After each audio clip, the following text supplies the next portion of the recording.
Welcome to the Tough Fish Show. I am so excited to bring to you Lilian Sue. Lilian, thank you so much for being on the show.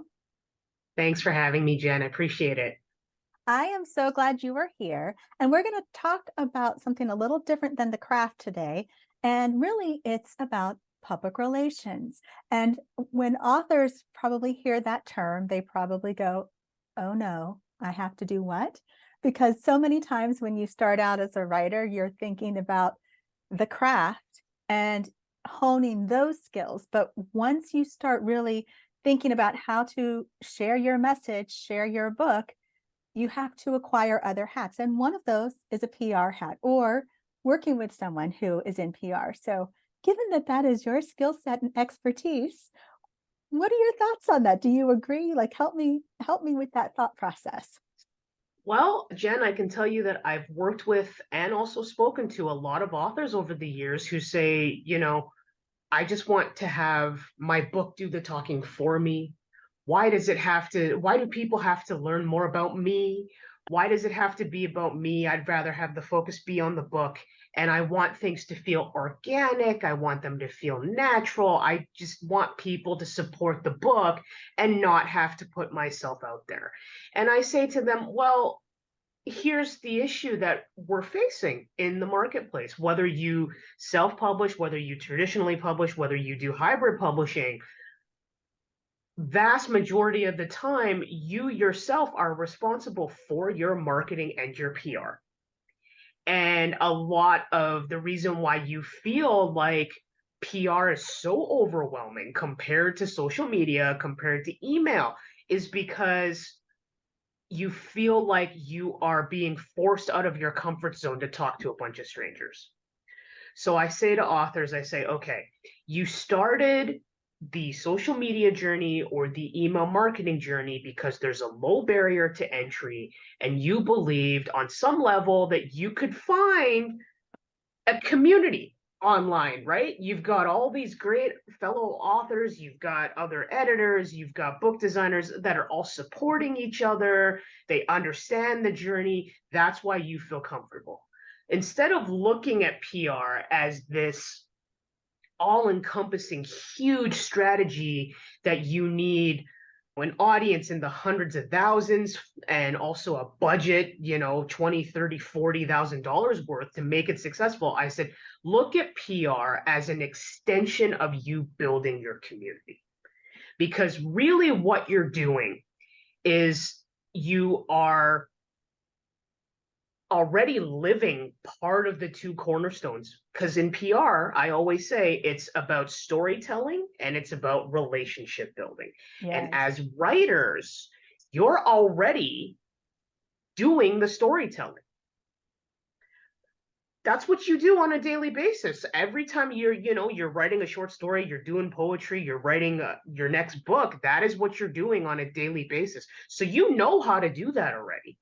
And the key to looking at PR is not about thinking, oh, I have to speak to strangers. I have to have this audience that numbers in the thousands. I have to have all this money to make it work. Instead, what you're really doing is building an extension of your community.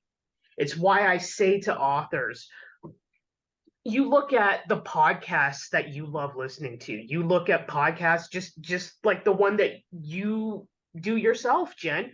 It is about really looking at, I love listening to this show. What's the common ground that I have with the person running this show or the people that have appeared on this show that I can use to build a relationship with? That's all you're doing, because that's what you do with your fellow authors on a daily basis. So all you're doing is extending that out to your bloggers, your reviewers, the podcasters, other folks that support authors and that support books. And when you find that common ground, you're no longer strangers, right? That's part of the relationship building part that I think so many authors seem to think that you need thousands of dollars in order to do effectively. Well, no, you can build these connections through your own community, because there's probably people your fellow authors know as well that you can get in front of and just go, hey, I've been listening to you for a while. I've written this book. I'd love to send you a copy, see what you think of it. That's all you need to do. But the other part of it is gaining that confidence piece to actually get out there and be comfortable sharing your story, right? Oh, So many yes.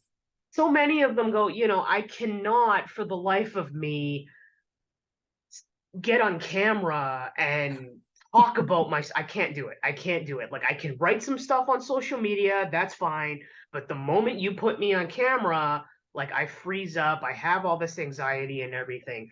And a lot of what I do as a PR coach is I work with my clients on that front. Let's talk about your mindset. Let's talk about what makes you anxious about this? Let's talk about where your fear's coming from. What's triggering all of these things? When you feel imposter syndrome, you feel comparison syndrome being a really big one on social media. What's triggering all that? What's triggering all that? What are the root causes that are bringing up these symptoms for you? And how can we help you push past them by building healthier coping mechanisms, by changing your perspective a little bit, and really looking at ultimately with this book, with your author, Brent, with your career as a writer, where do you want to take this? What are your goals, and how can we help you get there using PR? And because the other part of it is I hear from a lot of authors who say, I want more sales. Yeah, I'm sorry. Everyone wants more sales. Unfortunately, that's not specific enough to kind of hang your hat on. What I What? want to know is what's the time frame? How do you want to get there? And what are the methods that you're willing to explore to get there? What are the relationships you're willing to build to get more eyeballs on your writing and to get in front of the right readers and actually build some trust and credibility with them so that when they hear about you, they go, oh, I should really buy her book because she knows what she's talking about. Oh my gosh. Okay, so I'm so excited for this conversation. You have hit on so many things. I can't wait to unpack. But I do want to back up just a moment because, like you, I have a PR background too. And as you were saying these things, I'm just over here like grinning from ear to ear, just going, feels like a love language happening. But how did you get into PR to begin with? Help ground our listeners so that they have an appreciation for kind of the journey. So, and then we're going to fast forward to a couple things that were on my mind as you were talking. Sure. I started out actually as a freelancer in the copywriting and social media strategy space. So, doing a lot of projects for marketing agencies. I was writing copy, print collateral, taglines, radio ads, websites, ran the gamut, doing social media strategy for smaller companies and campaign execution and all that. And I had quite a few entrepreneurs, smaller businesses come to me and say, do you do PR? Can you write a news release? I've got a new product coming out. Is this something that you do? And I thought to myself, okay, I'm tired of telling people no. So let's explore this a little bit. Let's see what I can learn. Let's see if this is viable for me. Let's see if I enjoy it. At the time, I was also going through a bit of a personal crossroads. I had just gotten engaged. We were moving. We were wedding planning. And I thought, hey, why not throw a new direction for my business on top of that?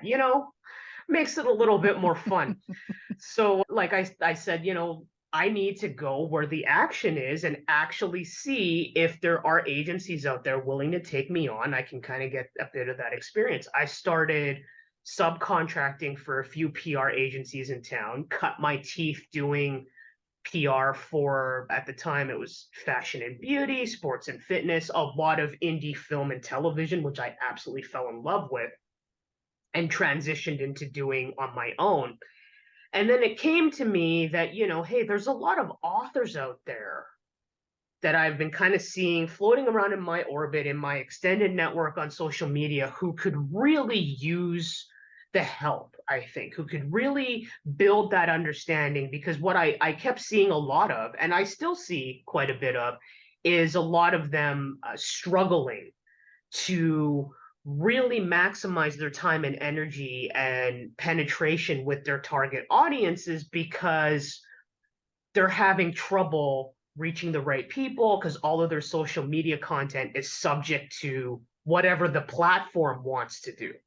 So they're like, I'm putting out all this great stuff and no one's seeing it, or I'm putting out all this great stuff and all I keep reaching are the same people. Great. They bought my books. They've recommended my books. And maybe some of the people that they've recommended have bought my books, but I'm still not growing the way I want to be. Like I've actually hit a plateau. And they just kind of get frustrated and spinning around in circles. And I said, after doing publicity for as long as I had also had quite some authors and entrepreneurs come to me and say, I would love to work with you on a campaign, but I can't afford it.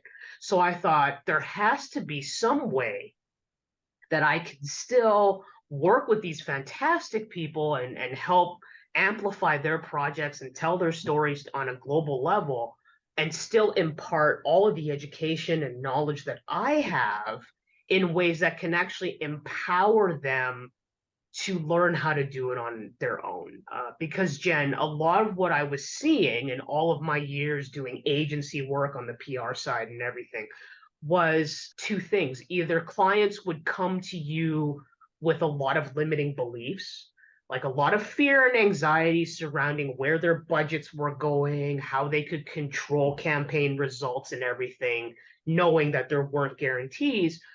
And then the other side of it was unrealistic expectations, right? I've lost track of how many times I've had an entrepreneur come to me and say, I've got no PR experience whatsoever.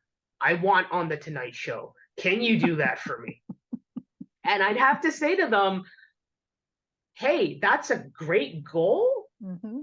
My concern, on the other hand, is that if you have no PR experience whatsoever, you are banking on some aspect of your story to go viral. And what you're doing is, to borrow a football term, you are throwing a Hail Mary pass and hoping it lands in the end zone in order for them to take notice of you. My concern is you get up there on stage on the couch and they ask you something that either you don't know how to answer or you can't answer. And the damage that can do to your reputation and to your projects is a lot harder to fix than if you actually spent that time to work your way up to that goal. Agreed. To actually build your experience, chatting on podcasts, getting to know people through events, and getting comfortable with sharing your story, right? And there's still that prevailing opinion that, mainstream is the top of the mountain. Like they reach millions of households. That's where I want to be. And I have to say to them, just because the audience share is really, really large does not mean their audience is your audience. Right.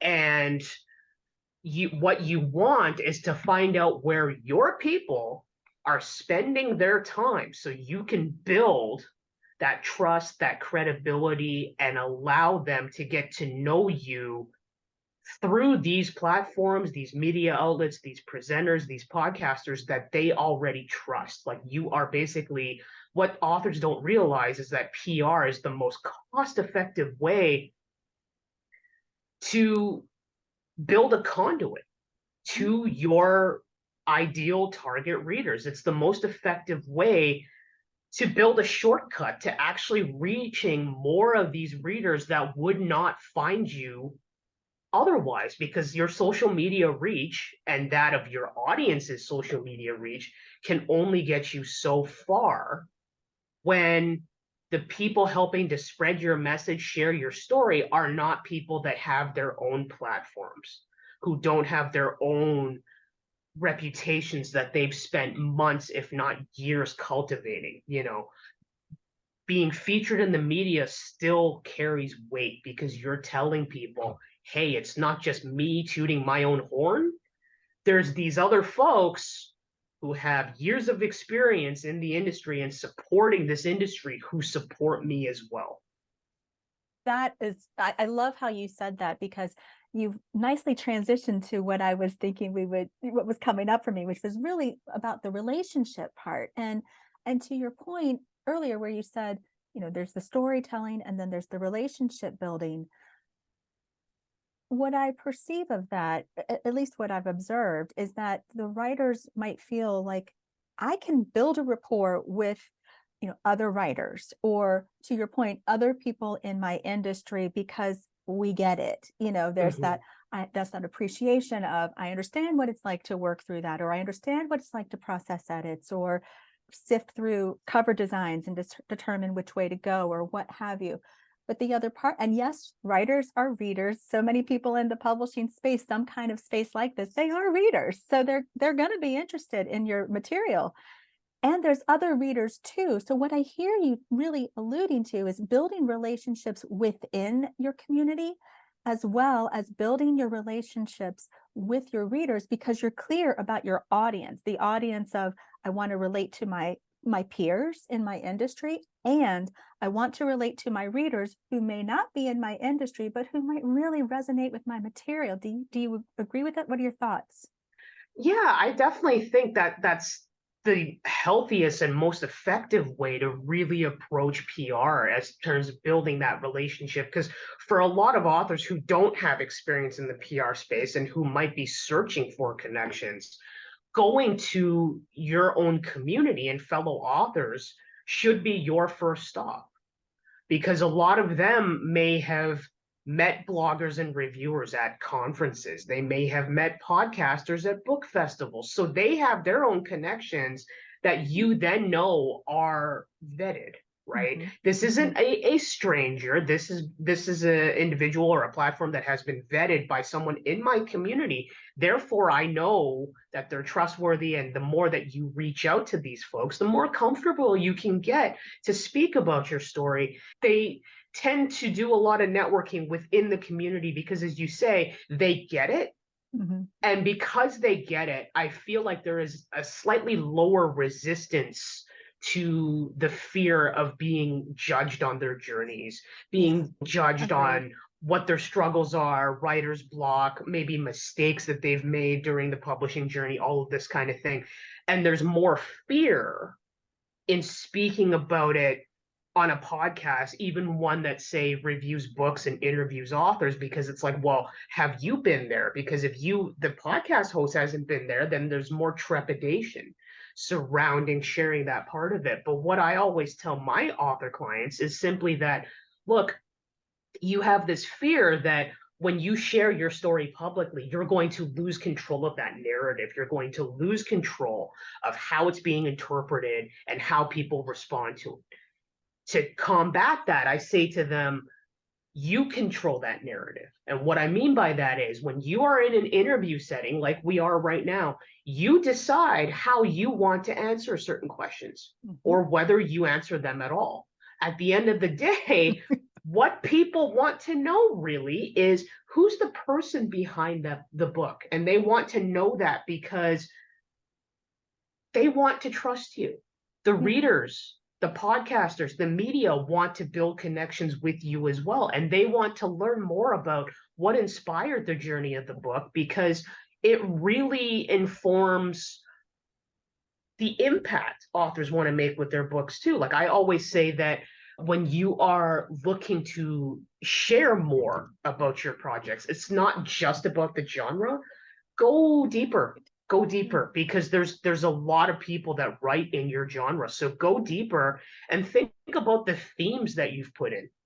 Yes. Why is all of that meaningful? What are what's the impact you want to make with that? Why was it important to you to put these things in your book, right? That's really what people want to know about, because the more that they can develop an understanding of you as an author, the more they understand the story.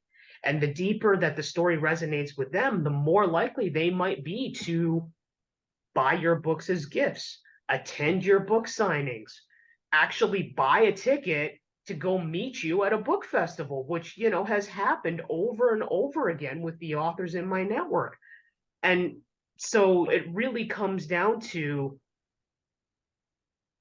starting slow, starting incrementally to share your story, to get out there, to build connections and foster these positive relationships with folks in ways that can still prioritize your energy, prioritizes your scheduling, your flexibility, and doesn't feel like, oh man, I have to build this gigantic campaign from scratch. I always say to my clients, take your time because you have the time.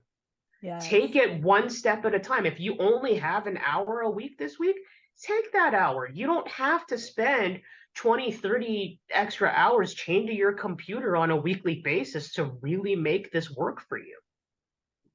Oh, kindred spirit.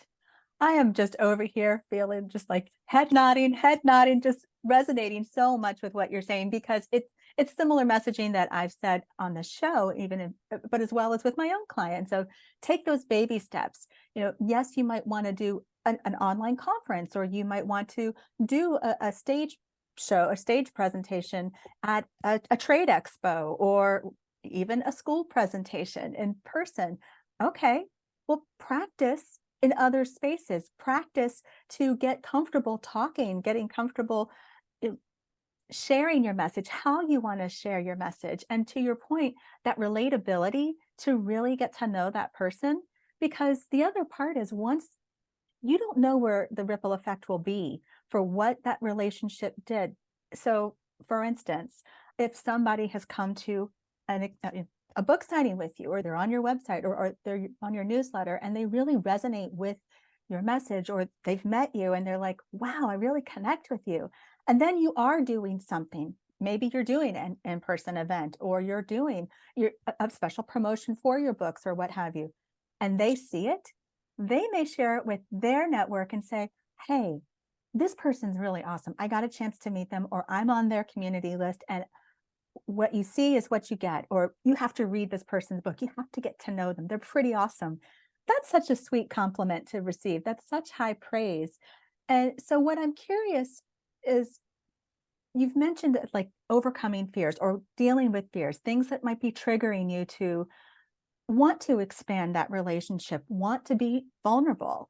And even if you're in a safe space, and yes, you feel like, to your point, the barrier is a little lower because you are feeling safe, there's still there might be a little bit of nervousness happening, and you still want to push through that. So what would you recommend for a writer? Like a couple of key tips that, if they are facing some kind of imposter syndrome, like you mentioned, or any kind of trepidation, what would you advise to them? What I use with my clients and what I use for myself, honestly, on a daily basis is mindset mantras. So if you have I do too. imposter syndrome comes up because, let's say, you see a fellow author who has landed an agent and you've been querying for 10 months and it's been crickets, and you sit back and you start to feel it's triggering, how you're thinking, I'm not good enough, this must mean I don't know what I'm doing, all of these kinds of limiting beliefs that come up with imposter syndrome. Yeah. I would remind authors to repeat something along these lines to themselves, and that is, everyone has their own journey. That doesn't mean that my process or my strategy isn't working. I don't want to live their life. I want to find success in my own life. And that means continuing to refine my strategy and move forward and celebrate the progress I make, Yeah. because it's my journey. Yes. And I say this a lot to myself. I say this a lot to my clients because it is true.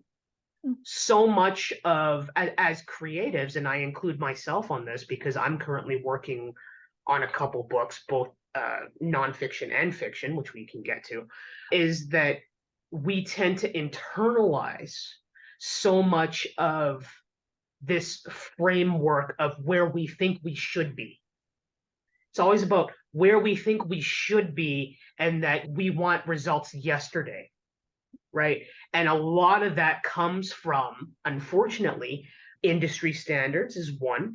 And then the other part of it is social media, because we see people's successes, we see the milestones that they hit. And what I remind my clients all the time is what we are not seeing on any of these platforms is the journey to get there.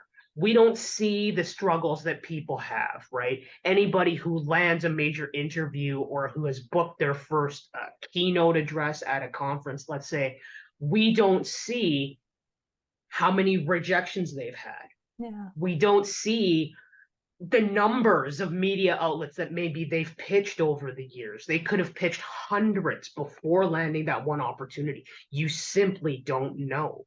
So a lot of these limiting beliefs like fear and anxiety, where I've gone through it myself, a lot of anxiety surrounding what's the audience response going to be Mhm. to this, whatever it is that I put out there, what's that response going to be? I remind myself, and I remind my clients as well, that what you're writing at the end of all things is not for everyone. And you Right. should not be making it for everyone, because the more that you write it for everyone, the more it'll become for no one. So Right. instead of being worried about what the response is going to be, I look at it as the people that resonate with this, that are ready to hear this, and that who need to hear this, they will be the ones that respond. Yes. Everyone else doesn't matter. You're not catering to them because they are not your target reader. They are not your target audience. And, the that fear of the loss of control, because the moment you put yourself out there, you're opening yourself up to both the positivity and the negativity. Mhm. And I say, unless the negativity is coming from a place where they are actually not criticizing you, but helping you to learn, to grow, and to give you a different perspective, to get you thinking a different way. Unless that's the focus, let it go. Let Agreed. it go, because it doesn't serve you and will only drive your mindset into the ground, stop you from writing, and just really be that a huge detriment to the career and the business that you're trying to build. So I I just love everything that you just said. Seriously, back to kindred spirit feeling. And one of the things that you were mentioning, like telling yourself reminders, mantras, affirmations, I do that too. And, you know, the first thing is when I see someone who has made some kind of success, they have celebrated something, I look at that and go, first off, congratulations. I know that took a lot of work. I know that that took so much, and maybe even a little trepidation to even share it. So I look at that as saying, thank you. In fact, I encourage people, tell me when you've done something. I want to celebrate you because I think it's really cool. Because I also look at that as what you're putting out.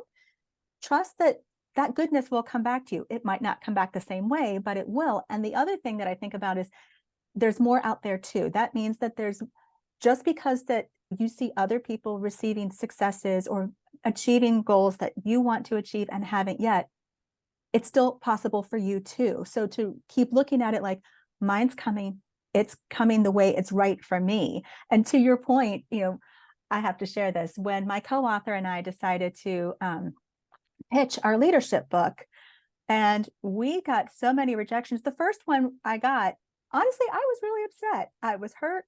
I cried. And then I was like, okay, shake it off.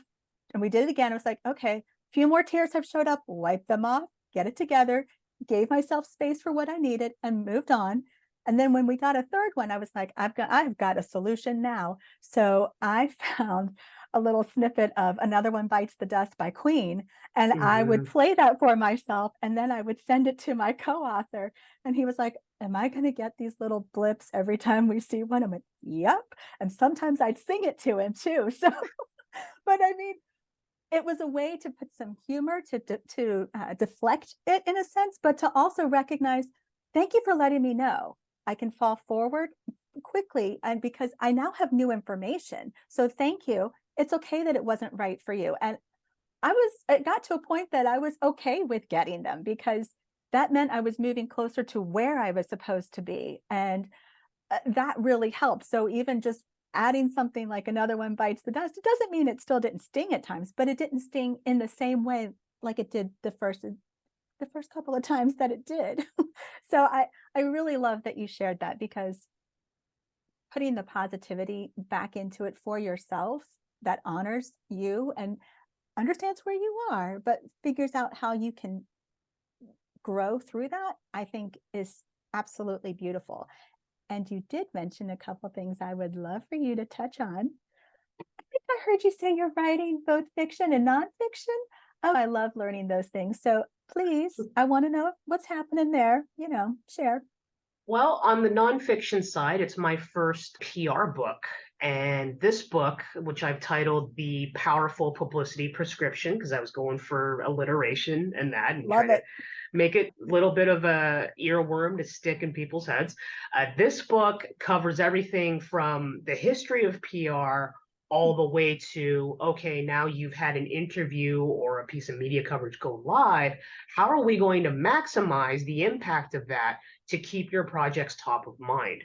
So, in addition to going through each part of building a PR strategy, I have chapters on media kits, on media pitches, on tips, actionable tips on how to pitch different types of outlets, all of this kind of thing.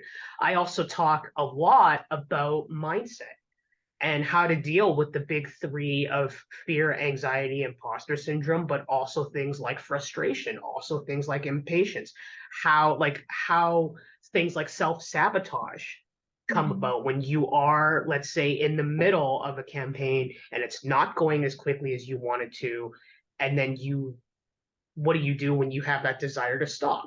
How do you push past that? All of these kinds of things. And I decided to write it because I had heard from authors in my network and author clients as well that they love following me on social media. They get the actionable tips and strategies, but they say, I can't, there's nothing I have right now that I can just flip back to that shows me sort of the whole picture, right? And I am also doing a companion glossary and workbook with that book to really sort of reinforce the lessons that they'll be learning in it, and maybe push them a little bit more to actually take action on it, right? To actually sit down and start brainstorming these things and start thinking about things like, oh, I need to take author photos. Like, well, what is that going to look like? What do I want to wear? Where do I want to take them?